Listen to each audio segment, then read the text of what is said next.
Everyone, I am Neha and welcome back to my channel. I am here with a new topic, so let's begin. तो आज का हमारा topic है theoretical background of measurement of intelligence. तो चलिए start करते हैं। तो सबसे पहला जो थ्योरीज दी थी वो स्पीयरमैन ने दी थी 1904 में। सबसे फर्स्ट थ्योरीज इन्हीं की थी इंटेलिजेंस पे, और इसी के बेस पर आगे थ्योरीज को इन्वेंट किया गया, डेवलप किया गया। इन्हीं की थ्योरी पे बेस थी सारी। तो इन्होंने दिया था जी फैक्टर और एस फैक्टर। इसको भी काफ़ी अच्छे तरीके से हम लोग पढ़ चुके हैं, जिसमें ये था कि इनका जब कोरिलेशन निकाला था इन्होंने, तो जो आया था 0.6 टू 0.82, जिसमें इन्होंने ये बताया कि जी एस फैक्टर के लिए भी जी फैक्टर बहुत ही इंपॉर्टेंट है। बिना जी फैक्टर के आप एस फैक्टर को डेवलप नहीं कर सकते हैं, मीन्स कुछ लर्न नहीं कर सकते हैं। ये था इनका जनरल फैक्टर थ्योरी। अब नेक्स्ट है Thurstone's primary mental ability group factor theory. इसको जो स्पीयरमैन थ्योरी है और जो थर्स्टन प्राइमरी थ्योरी है, ये प्रीवियस ईयर के एग्जाम्स में आ चुके हैं। तो बहुत ही इंपॉर्टेंट टॉपिक है, आप प्लीज़ इसको ज़रूर अच्छे से पढ़िएगा। इन दोनों थ्योरी के बीच में कंपैरिजन के लिए आया हुआ है, और इंडिविजुअल भी ये क्वेश्चन आए हुए हैं, तो आप ध्यान से पढ़िएगा। जो Thurston primary mental ability group factor था, इन्होंने स्पीयरमैन के जो जनरल फैक्टर थ्योरी थी उसी को कंक्लूड करके, उसको एनहेंस करके उस पर बोला था, और उन्होंने जो जनरल फैक्टर था उसको प्राइमरी फैक्टर बताया। यहाँ पर है प्राइमरी फैक्टर बताया, और उस प्राइमरी फैक्टर को इन्होंने 7 पार्ट्स में डिवाइड किया।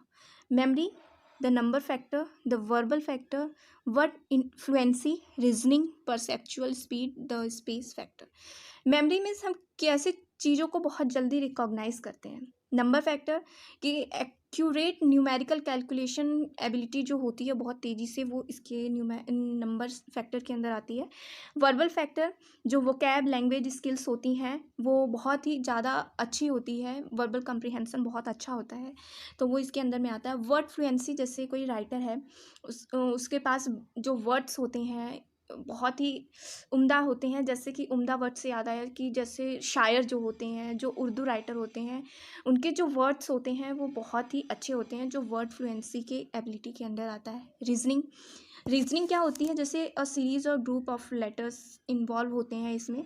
जैसे कि किसी नंबर को दे दिया गया 1 2 3 4, और इसको बाद में आपको रिकॉल करने के लिए बोला गया, तो आप किस तरीके से उसको लेटर्स को इन ग्रुप में, जैसे कि आप मिलर्स थ्योरी जानते होंगे, शॉर्ट टर्म मेमोरी का उन्होंने चंकिंग में दिया था। तो चंकिंग में उन्होंने क्या बताया था कि जब आप किसी भी चीज़ को याद करना है तो उससे रिलेटेड आप उसको डिवाइड करके याद करें, चंकिंग करके याद करें, तो वो चीज़ें आपको जल्दी रिकॉल होती है। तो वही एक तरह से नंबर सीरीज इनके रीजनिंग वाली एबिलिटी में आता है। परसेप्चुअल स्पीड, परसेप्चुअल स्पीड वो होती है जैसे कि आप लेटर्स नंबर्स को किस तरीके से जल्दी रिकॉग्नाइज करते हैं और उसको अपने ब्रेन में स्टोर कर लेते हैं। जैसे बहुत, इन सभी का ना बहुत अच्छा एग्जांपल शकुंतला देवी हैं, जो कंप्यूटर लेडी भी कही जाती थी, जो बिना स्कूल गए, जिनकी कैलकुलेशन, वोकैब और उनकी लैंग्वेज स्किल सब कुछ बेहतरीन थी, माइंड ब्लोइंग थी, जिनको कभी भी कुछ सीखने की नहीं ज़रूरत पड़ी। उनको एक तरह से गॉड गिफ्टेड थी वो। The space factor, the space factor कि कैसे आप किसी टास्क को मैनिपुलेट करके अपने इमेजिनरी ऑब्जेक्ट में क्रिएट करते हैं और उसको सॉल्व करते हैं। तो इसका बहुत ही अच्छा एग्जांपल मैंने बताया शकुंतला देवी। ये सारी जो एबिलिटी है ना वो उनके अंडर में। नेक्स्ट है Guilford model of structure of intellect. इसको दिया था गिलफोर्ड ने 1967 में। इसको भी बहुत अच्छे तरीके से हम लोग डिस्कस कर चुके हैं। इन्होंने अपने 3 डायमेंशंस दिए थे, जिसमें था कंटेंट, प्रोडक्ट्स और ऑपरेशन। अब कंटेंट्स के अंदर इन्होंने दिया था visual, auditory, symbolic, semantic and behaviour, और प्रोडक्ट्स में दिया था 6 प्रोडक्ट दिए थे, units, classes, relation, system, transformation, implication, और ऑपरेशन में था इवेल्युएशन, कन्वर्जेंट प्रोडक्शन और divergent production, memory and cognition. Next चलते हैं, क्योंकि मैं पहले ही एक्सप्लेन कर चुकी हूँ, इसको ज़्यादा नहीं करूँगी। तो Gardner's theory of multiple intelligence, इसको भी हम डिस्कस कर चुके हैं। इन्होंने भी अपनी इतनी 9 मल्टीपल इंटेलिजेंस दिए थे, मीन्स क्राइटेरिया दिए थे, जिसमें था लिंग्विस्टिक मीन्स लैंग्वेज स्किल्स, या बहुत ज़्यादा शब्दों का भंडार कह सकते हो आप, लॉजिकल मैथमेटिक्स, मीन्स कि किसी भी प्रॉब्लम को आप किस तरीके से लॉजिकली सॉल्व कर सकते हैं। म्यूज़िकल, जिसमें मैंने इन्होंने बताया था कि जो म्यूज़िक जिनकी ज़्यादा नॉलेज होती है उसमें, उनकी जो वर्ड होती है, स्किल होती है, लैंग्वेज स्किल होती है, वो बहुत ही अच्छी होती है। जिसमें मैंने एग्जांपल दिया था कि सोनू निगम और जो है कि 11 से ज़्यादा लैंग्वेजेस में गाना गा सकते हैं, तो इसका मतलब उनकी लैंग्वेज जो स्किल है काफ़ी अच्छी है। और टेलर स्विफ्ट, इन्होंने ये भी बताया था कि जो सिंगर होते हैं वो हर तरह के इंस्ट्रूमेंट को प्ले कर सकते हैं, तो टेलर स्विफ्ट एक बहुत ही अच्छा एग्जाम्पल है, क्योंकि वो हर तरह के म्यूज़िकल इंस्ट्रूमेंट को प्ले कर सकती हैं और गाना तो गाती ही हैं। बॉडली किनेस्थेटिक इंटेलिजेंस, इसमें आते हैं जो स्पोर्ट्स पर्सन होते हैं, डांसर होते हैं, वो इसके अंडर में आते हैं। स्पेशल इंटेलिजेंस, जैसे चेस चैंपियन, जिसमें माइंड बहुत ही ज़्यादा यूज़ होता है, ब्रेन, जैसे पायलट होते हैं जो नेविगेशन के थ्रू अपना पायलट वो करते हैं, वो आते हैं स्पेशल। और इंटरपर्सनल, इंट्रापर्सनल दिया था, ये पर्सनल इंटेलिजेंस के अंदर आता है। और नेचुरलिस्टिक इंटेलिजेंस, जो नेचर के आसपास रहते हैं, जैसे रविंद्रनाथ टैगोर हैं, वो नेचुरलिज्म थे और प्रकृतिवादी थे, और उसी पर अपनी जो एजुकेशन उन्होंने शांति निकेतन स्कूल को ओपन किया था, विद्यालय ओपन किया था, उसको इसी पे बेस्ड किया था, तो वो एक बहुत ही अच्छा एग्जाम्पल है। एग्जिस्टेंशियल, जो कि अभी एग्जिस्ट है हमारे वर्ल्ड में, जैसे जो स्पेस से रिलेटेड वो रिसर्च करते हैं, वो जो एग्जिस्ट है स्पेशली उस चीज़ के बारे में रिसर्च की जाती है, तो वो इंटेलिजेंस इसके अंदर आती है। तो ये था Gardner's theory of multiple intelligence.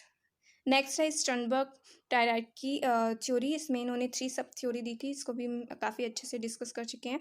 आप प्लीज़ इस वीडियो को ज़रूर देखिएगा। इन्होंने इसको, स्टर्नबर्ग ने इसे 1985 में दिया था, ठीक है। और नेक्स्ट है हायरार्किकल थ्योरी, इसको 1960 1965 में इन्होंने इसको डेवलप किया था। एक्चुअली ये बर्ट नाम के एक साइकोलॉजिस्ट ने डेवलप की थी, इन्वेंट किया था, और उसी को इन्होंने एनहेंस या इलेबरेट तरीके से इसको बताया, जो जी फैक्टर से ही रिलेटेड था। और जी फैक्टर को इन्होंने हाईएस्ट लेवल बताया, जैसे कि फॉर एग्जांपल इन्होंने इस ट्री ट्री पे बेस्ड इन्होंने अपनी थ्योरी बताई थी कि ट्री किस तरीके से ग्रो करता है। तो यहाँ पर मैं एक बच्चे का एग्जांपल लेती हूँ। जब बच्चे का बर्थ होता है तो वो अपने जेनेटिक फैक्टर्स को लेकर जन्म लेता है। तो जो मेजर ग्रुप आता है उसका, जब उसका ये जो तना वाला हिस्सा है, ये इसमें उसका डेवलपमेंट होता है। इस मेजर फैक्टर को इन्होंने 2 पार्ट्स में डिवाइड किया होता, वर्बल न्यूमेरिकल एजुकेशन और practical mechanical special physical. Means कि वर्बल न्यूमेरिकल एजुकेशन वो लेता है, और फिर उसे प्रैक्टिकली और मैकेनिकली, स्पेशली और फिजिकली उसको यूज़ करता है इन प्रैक्टिकल लाइफ में। तो इन सब चीज़ों से जब उसका डेवलपमेंट होता है तो वो कई तरह की शाखाओं में डिवाइड हो जाता है। अब ये जो डिवाइड किया है, एक्सटेंड किया है अपनी नॉलेज को, उसको इन्होंने बोला minor group of factor, the next level ये भी है। फिर जब बच्चा उसको चीज़ों को सीखता है, तो वो एक नेक्स्ट माइनर ग्रुप हो जाता है। बट जब कुछ नई चीज़ों को सीखता है जो उसके जेनेटिक्स से रिलेटेड नहीं है, जैसे आजकल बच्चे स्केटिंग और डांसिंग, सिंगिंग और बहुत सारी चीज़ें ऐसी हैं कि वो स्पेशली तरीके से सीख रहे हैं, बट वो जुड़ा किससे है? आपके जी फैक्टर से है, क्योंकि आप अपनी एनर्जी, आप अपनी मेंटल एबिलिटी जो जी फैक्टर की थी उसको यूज़ कर रहे हैं आप अपनी स्पेसिफिक फैक्टर में। तो ये भी एक तरह से जुड़ा हुआ है, तो इसको इन्होंने फल बोला। तो ये था वेर्नन्स हायरार्किकल थ्योरी। आई होप ये टॉपिक आपको क्लियर हो गया हो। तो घर पे रहिए, सुरक्षित रहिए, सीखते रहिए। Thanks for watching.